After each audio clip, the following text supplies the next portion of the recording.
Welcome to John Carter's Stories.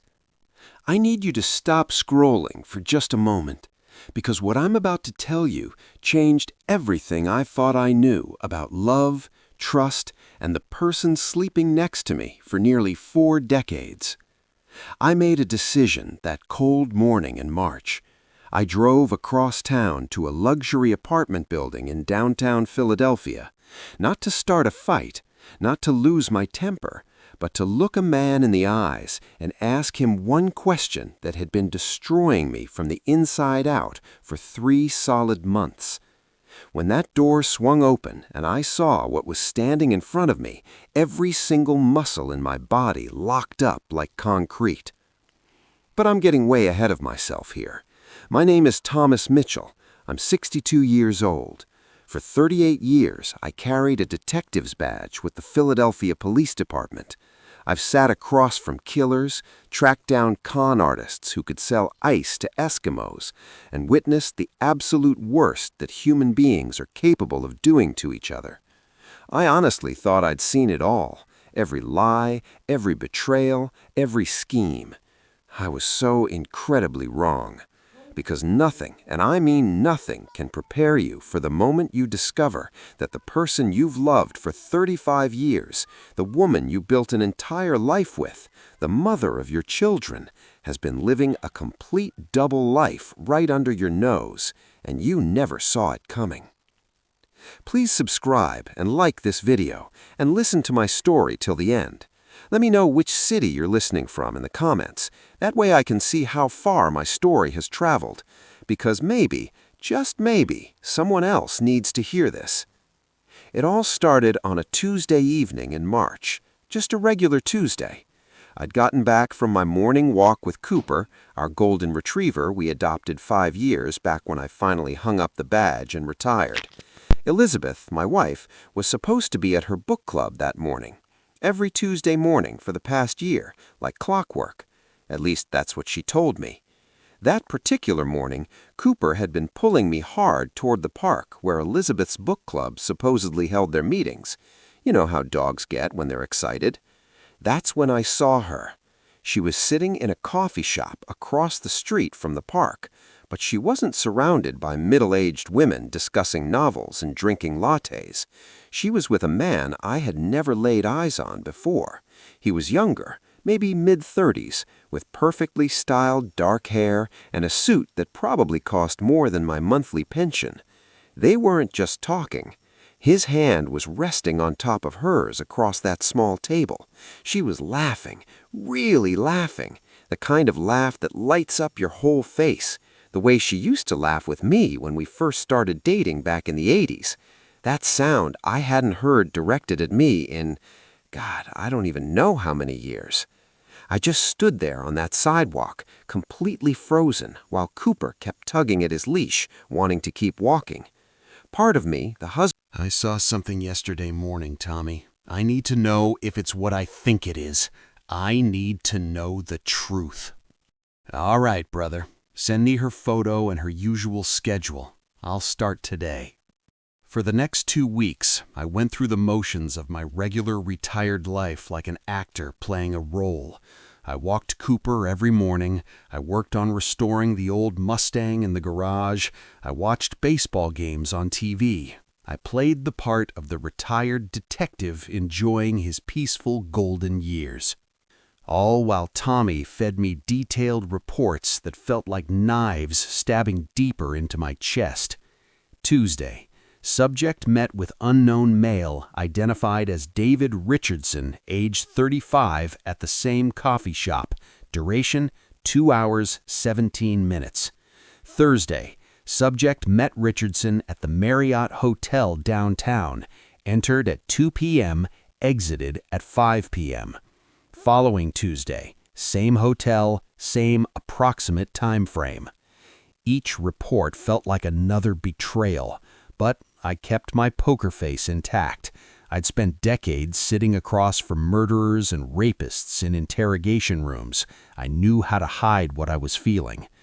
Then Tommy sent me something that changed absolutely everything. Bobby, you need to see this immediately. I ran a complete background check on this Richardson guy. He's not just some random man. He owns a financial consulting firm downtown. And here's the part that's going to kill you. Your wife is listed as a major investor in his company. She put in $150,000 exactly 3 months ago. I stared at the document Tommy had emailed to my phone. $150,000. That money came from our joint savings account, the account we'd spent decades building up from my pension, our careful investments, the nest egg we'd planned to use to finally travel the world in retirement, all those places Elizabeth had always wanted to see. She'd withdrawn it without telling me, without even mentioning it. The bank statements came to our shared email account, but I rarely checked them anymore. I'd trusted her completely to handle our finances. She'd been doing it for years, without any problems. I dug deeper that night after Elizabeth went to bed. I logged into every single one of our bank accounts with shaking hands. What I found made my blood run absolutely cold. Over the past 6 months, Elizabeth had been making multiple withdrawals. $10,000 here, $25,000 there, each one small enough not to trigger major fraud alerts, but when I added them all together, they totaled nearly $300,000. Our main savings account, which should have had $400,000 in it, now had barely $100,000. But it got so much worse. She'd taken out a line of credit against our house. Our house! The home we'd paid off 10 years ago. The house I'd planned to leave to our kids as their inheritance.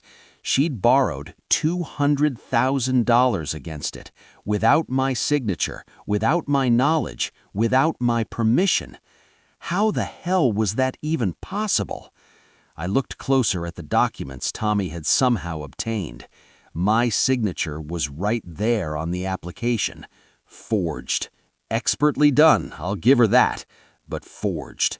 I'd examined enough forged documents in my career to spot one instantly. The angle was slightly off. The pressure points were wrong. Did this story shock you? Wait until you hear what happens next. Like this video if you're still with me. Welcome to John Carter's Stories. I need you to stop scrolling for just a moment, because what I'm about to tell you changed everything I thought I knew about love, trust, and the person sleeping next to me for nearly 4 decades. I made a decision that cold morning in March. I drove across town to a luxury apartment building in downtown Philadelphia, not to start a fight, not to lose my temper, but to look a man in the eyes and ask him one question that had been destroying me from the inside out for 3 solid months. When that door swung open and I saw what was standing in front of me, every single muscle in my body locked up like concrete. But I'm getting way ahead of myself here. My name is Thomas Mitchell. I'm 62 years old. For 38 years, I carried a detective's badge with the Philadelphia Police Department. I've sat across from killers, tracked down con artists who could sell ice to Eskimos, and witnessed the absolute worst that human beings are capable of doing to each other. I honestly thought I'd seen it all, every lie, every betrayal, every scheme. I was so incredibly wrong.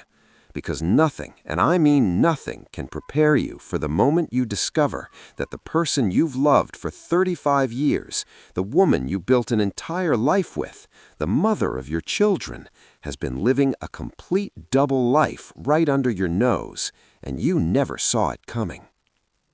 Please subscribe and like this video, and listen to my story till the end. Let me know which city you're listening from in the comments. That way I can see how far my story has traveled. Because maybe, just maybe, someone else needs to hear this. It all started on a Tuesday evening in March. Just a regular Tuesday. I'd gotten back from my morning walk with Cooper, our golden retriever we adopted 5 years back when I finally hung up the badge and retired. Elizabeth, my wife, was supposed to be at her book club that morning. Every Tuesday morning for the past year, like clockwork. At least that's what she told me. That particular morning, Cooper had been pulling me hard toward the park where Elizabeth's book club supposedly held their meetings. You know how dogs get when they're excited. That's when I saw her. She was sitting in a coffee shop across the street from the park, but she wasn't surrounded by middle-aged women discussing novels and drinking lattes. She was with a man I had never laid eyes on before. He was younger, maybe mid-30s, with perfectly styled dark hair and a suit that probably cost more than my monthly pension. They weren't just talking. His hand was resting on top of hers across that small table. She was laughing, really laughing, the kind of laugh that lights up your whole face, the way she used to laugh with me when we first started dating back in the 80s. That sound I hadn't heard directed at me in, God, I don't even know how many years. I just stood there on that sidewalk, completely frozen, while Cooper kept tugging at his leash, wanting to keep walking. Part of me, the husband part, wanted to march straight across that street and demand answers right then and there. But the detective in me, the part that never really retires, knew better. If there's one golden rule I learned in 38 years of investigating criminals, it's this: never confront without solid evidence. Never show your hand before you know the complete picture. Never let them see you coming. So I did what I've done for almost 4 decades. I watched, I observed, I took mental notes like I was surveilling a suspect. The way she touched his arm when she laughed, the way he looked at her with those hungry eyes, the way they both stood up and left together, walking side by side to his Mercedes just around the corner. I memorized that license plate number, pure habit from all those years on the force. When Elizabeth came home that evening, she was absolutely glowing, like she'd just won the lottery. "Book club was absolutely wonderful tonight, Thomas," she said, setting down her designer purse on the kitchen counter. "We discussed The Great Gatsby, such a beautifully complex exploration of the American dream and how it destroys people." I nodded from my recliner, stroking Cooper's soft head. "Sounds really interesting, honey. What did you think about Daisy's character?" "Oh, you know, she's ultimately tragic, a woman who made poor choices because of the circumstances she was trapped in." "Dad, this is really solid evidence," she finally said. "The forged signature alone is fraud, felony fraud.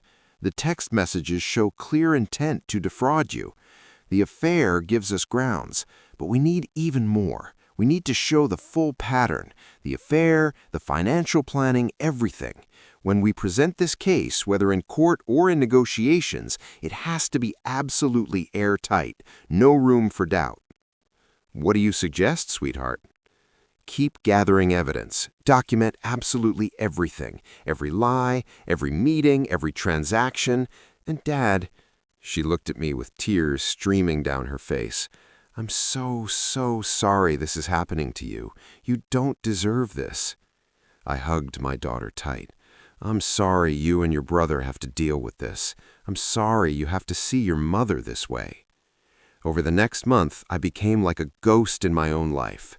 Elizabeth thought I was completely oblivious, just stupid old Thomas who didn't notice anything. She had no idea that every single time she went to book club or yoga, I had a timestamp. Every single time she texted David, I had a copy saved in 3 different places. Every financial transaction was documented and backed up. Tommy even managed to get audio recordings. Pennsylvania is a one-party consent state for recording conversations, which meant that when Elizabeth met David at a restaurant and Tommy sat at the booth right next to them with a recording device, everything they said was legally admissible in court. I listened to that recording alone in my car, parked in an empty lot. "Robert's been so distracted lately," Elizabeth's voice said. "He just wanders around the house like he's lost. I almost feel bad about what we're doing." "Don't feel bad, babe. He's had his chance to make you happy. 35 years. Now it's our turn, our time. Once the divorce is final and we have access to the money, we'll move down to Florida just like we planned. He'll never see it coming until it's way too late." "What about James and Rachel? What about the kids?" "They're adults, Elizabeth. They'll understand eventually. You deserve to be happy. You deserve to have the life you've always wanted. I listened to that recording 3 times. Each time felt like listening to a complete stranger. This wasn't the woman who'd held my hand in the delivery room when our children were born. This wasn't the woman who'd sat beside me at my father's funeral and held me while I cried. This was someone I didn't know, someone I'd never known. Can you imagine discovering the person you love is a complete stranger? Keep watching to see what happens next. Then came the moment I'd been carefully building toward for months, the confrontation. Elizabeth announced one evening that she wanted to have a special family dinner. She said she had something really important to discuss with me and the kids, something about our future. James and Rachel had both come home for the occasion, though Elizabeth didn't know they already knew everything. We all sat around our dining room table, the same table where we'd celebrated birthdays and holidays and graduations and every important moment of our family's life together. Cooper lay under the table, and I swear that dog could sense the tension in the air. "So," Elizabeth began, her voice trying to sound confident but shaking slightly, "I've been thinking a lot lately about our future, Thomas, about what I really want for my life going forward." I nodded calmly, saying nothing, just watching her like I'd watched 1,000 suspects before. I think we should seriously consider selling the house. It's way too big for just the 2 of us now. We could downsize to something smaller, invest the money properly, maybe buy a nice condo somewhere warm." "Interesting idea," I said, keeping my voice perfectly calm and level. "Where exactly were you thinking this condo should be? Any particular location in mind?" "I was thinking maybe Florida would be nice. The weather's so much better for our retirement years, easier on the joints." She tried to laugh. James and Rachel exchanged quick glances across the table. They knew exactly what was coming. "Florida," I repeated slowly. "That's very specific. Any particular city in Florida you had in mind?" Elizabeth shifted uncomfortably in her chair. "I've actually been looking at properties in the Tampa area. There's a great investment opportunity there. A friend of mine is involved in some developments." "A friend?" I leaned forward slightly. "Would that friend happen to be David Richardson?" The color drained completely from her face in an instant. Her mouth opened, but no sound came out. "What? Thomas? I don't know what you're talking about." "David Richardson, age 35, owns Richardson Financial Consulting downtown. The man you've been having an affair with for the past 6 months. The man you've invested $300,000 of our money with. The man you're planning to move to Florida with after you divorce me and take absolutely everything I've worked for my entire life." The silence in that room was absolutely deafening. You could have heard a pin drop. "Thomas, I can explain—" "Save it." I pulled out a thick folder from beside my chair and dropped it on the table with a heavy thud.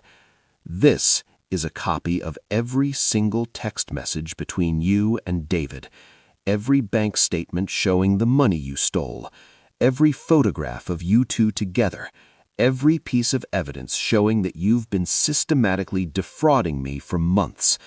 The forged signature on the line of credit against our house, that alone is a felony in Pennsylvania. You could go to prison, Elizabeth."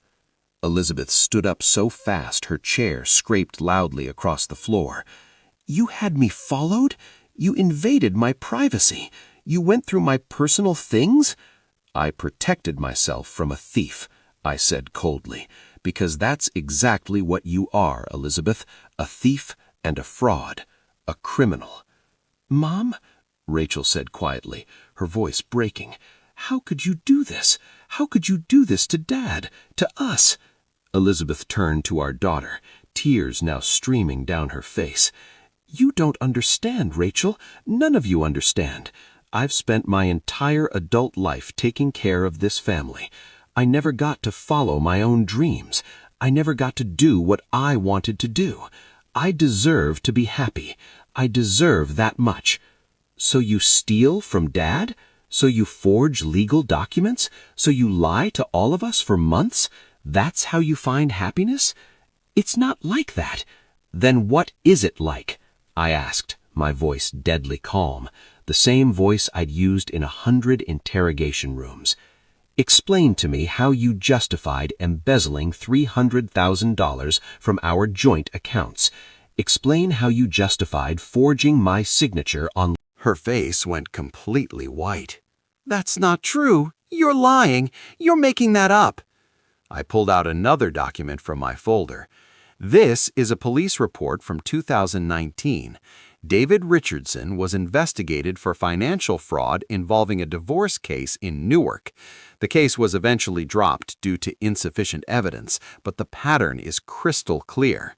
And this is from 2021, another woman in Delaware. Same exact story. He convinces them to invest in his failing business, takes their money, then disappears when things get complicated. "No," Elizabeth whispered. "David wouldn't do that. He loves me. He promised me." "I visited him 3 days ago," I said. This was the moment I'd been building to at the very beginning of this whole story, when I showed up at his apartment unannounced. I introduced myself as your husband. Do you know what he said to me? Elizabeth was staring at me, tears frozen on her face, mascara running down her cheeks. He said, and I quote, "Oh, you're Margaret's husband. Wait, Elizabeth's husband. Listen, man, I'm really sorry about the confusion here. She came on pretty strong, and I went along with it because she was investing good money in my company, but I never promised her anything serious. She must have gotten the wrong idea about our relationship." Elizabeth let out a sound I'd never heard from another human being before, a wail of complete and total devastation. "Then he showed me the paperwork," I continued relentlessly, "the investment contract you signed. It's filled with legal clauses and fine print that basically mean you gave him $300,000 with absolutely no guarantee of any return on investment. It's technically legal, but it's a complete scam designed to rob people. He protected himself legally while stealing from you." "You used you, Elizabeth," I said quietly now, "and you were so focused on your fantasy romance and your escape plan that you didn't see it. You didn't do your research. You risked everything. Our marriage, your relationship with our children, our entire financial future, all for a con man." "I want him arrested," Elizabeth said suddenly, anger replacing the devastation. "If he defrauded me, I want him in jail." "You gave him the money willingly," Rachel said, her lawyer voice coming out. "You signed a legal contract. Morally, yes, he's complete scum. Legally, he covered his bases perfectly. You, on the other hand, forged Dad's signature on legal documents. That's prosecutable. That's prison time if he wants to push it." The next few weeks passed by in a complete blur of legal proceedings and painful revelations. Elizabeth moved out of our house, staying with her sister across town. She'd actually asked David if she could stay with him. He'd stopped answering her phone calls entirely, just ghosted her completely. I filed for divorce on grounds of adultery and fraud. Rachel represented me, and she was absolutely ruthless in court. The evidence was completely overwhelming. The judge looked at the forged documents, the bank statements, the text messages planning to defraud me, and it was basically over before it even started.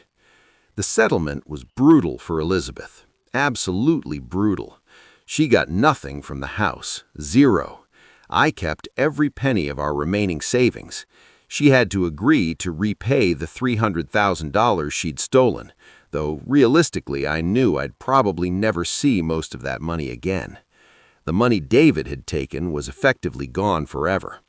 His company conveniently filed for bankruptcy 2 months after everything came out. Suddenly, there were no assets to go after. Elizabeth had to get a job as a substitute teacher again, something she hadn't done in years. She moved into a tiny one-bedroom apartment in a rough neighborhood. Our friends, the people we'd known together for decades, sided with me almost unanimously once they learned the truth. She'd burned every single bridge she had. James and Rachel really struggled with everything. They loved their mother, despite what she'd done. Of course they did. But they couldn't forgive her. They couldn't get past what she'd tried to do to me, to all of us. "She made her choices, Dad," Rachel said one evening as we sat together on my porch. "I'd kept the house. It felt painfully empty now, but it was mine. We can still love her as our mother, but we don't have to accept or forgive what she did. Those are two different things." 6 months after everything fell apart, after the divorce was finalized and the dust had settled, I got a phone call from Elizabeth. She was crying hysterically. "Thomas, I made such a terrible mistake. I see that now so clearly. Is there any chance, any possibility at all that we could try to work things out? Please, I'm begging you." I thought about it for a long moment, really thought about it. 35 years of marriage, 2 beautiful children, a lifetime of shared memories, all those moments that had meant something once. "No," I said finally. "What you did wasn't a mistake, Elizabeth.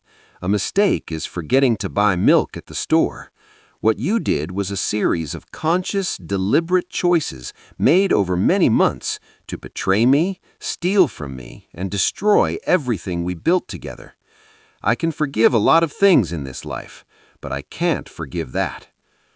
She was sobbing uncontrollably now, barely able to speak. "I lost everything, Thomas. My family, my home, my entire future, everything." "You lost it all the moment you decided David Richardson was worth 35 years of marriage. I really hope it was worth it to you. I genuinely do." I hung up the phone. That was 8 months ago now. Could you ever forgive someone who did this to you? Let me know in the comments. I'm still in the house. Cooper and I have our daily routines. We've got it down to a science now. James and Rachel visit regularly, usually on weekends. We have family dinners again, just the 3 of us. Sometimes it feels more honest this way. I've even started dating again, which is absolutely bizarre at 62 years old. It's like being a teenager again, except with more joint pain and way more emotional baggage. The other day, I ran into Elizabeth's friends from her actual real book club, the one she'd stopped attending. The woman looked genuinely uncomfortable when she saw me in the grocery store. "Thomas, I just want you to know something," she said quietly. "We had absolutely no idea what was going on. Elizabeth, sorry. She told us she'd been coming to book club every single week. We thought she was there with us. We had no idea she'd stopped coming." "I know you didn't know," I said honestly. She was really good at lying. She'd had a lot of practice over the years, apparently. People ask me sometimes, usually late at night over drinks, if I regret how everything turned out, if I wish I'd tried harder to work it out, if I wish I'd fought for the marriage.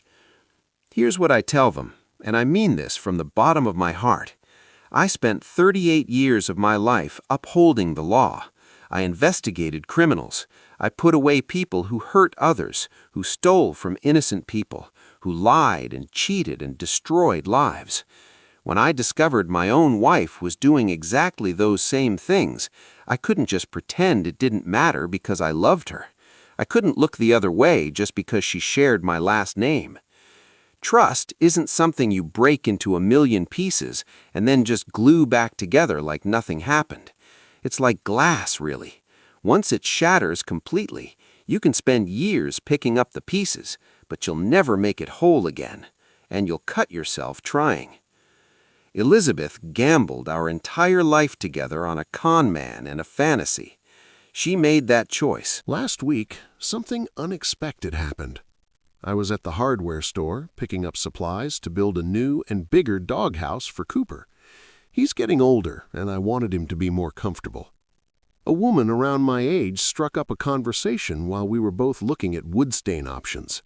She was funny, straightforward, genuine. When I mentioned casually that I was divorced, she didn't pry, didn't ask awkward questions. She just smiled and said, well, their loss then. We ended up having coffee the next day. Her name is Linda. She's a retired school teacher, been widowed for 3 years after her husband died from cancer. We talked for 2 solid hours about everything and nothing. Books, travel, grandkids, our lives. She made me laugh, really laugh, the kind of genuine laughter that comes from deep in your belly, the kind I haven't experienced in such a long, long time. When I got home after that coffee date, I looked at the family photos still hanging in the hallway, a portrait from 10 years ago. Elizabeth, me, James, and Rachel. We all looked so happy in that moment. We probably were happy then. It was real at some point. I took the photo down, not out of anger, not out of bitterness or revenge, but because that family doesn't exist anymore. That version of us is gone forever. I'm building a completely new life now. Maybe there's room in it for someone like Linda. Maybe not. But for the first time in such a long time, I'm genuinely okay with not knowing what comes next, with not having everything planned out. Because here's what I learned from all of this, what all this pain taught me.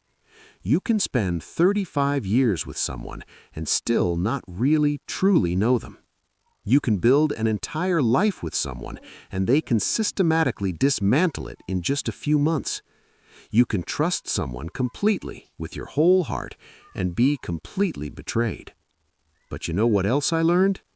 You can also survive it. You can stand back up, you can dust yourself off, and you can choose to move forward with dignity and self-respect intact. Tell me in the comments what you think about everything that happened, and if you've dealt with something similar in your own life, please share your story below. You're not alone in this. None of us are alone. Subscribe for more stories about standing your ground and reclaiming your life, because that's what this is really about.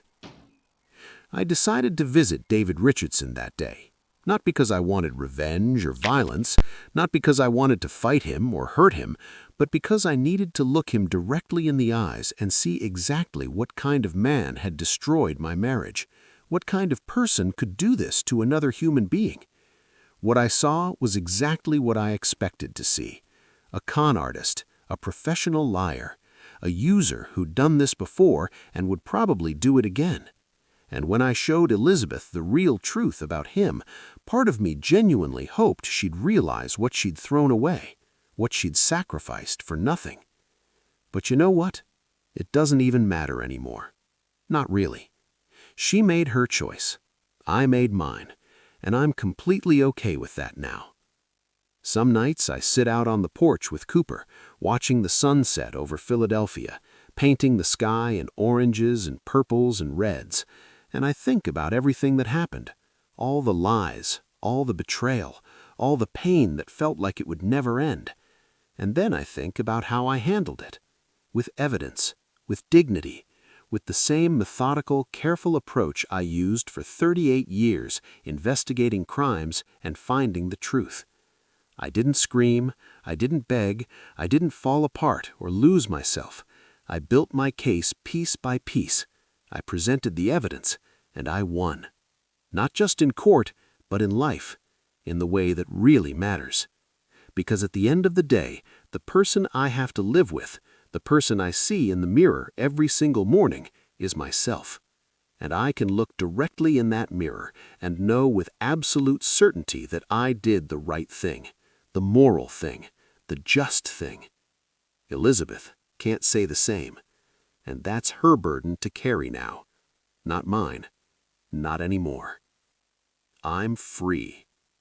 And honestly, that feels better than anything Elizabeth and I had in those final years together. Better than holding on to something that was already dead. Better than living a lie.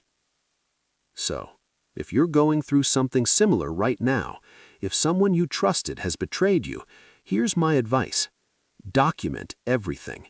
Protect yourself. Don't let love make you stupid. And remember that sometimes the bravest thing you can do is walk away from something that's destroying you, even if you spent decades building it. You deserve better than betrayal.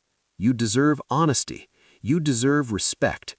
And you deserve to look in the mirror and be proud of the person looking back at you.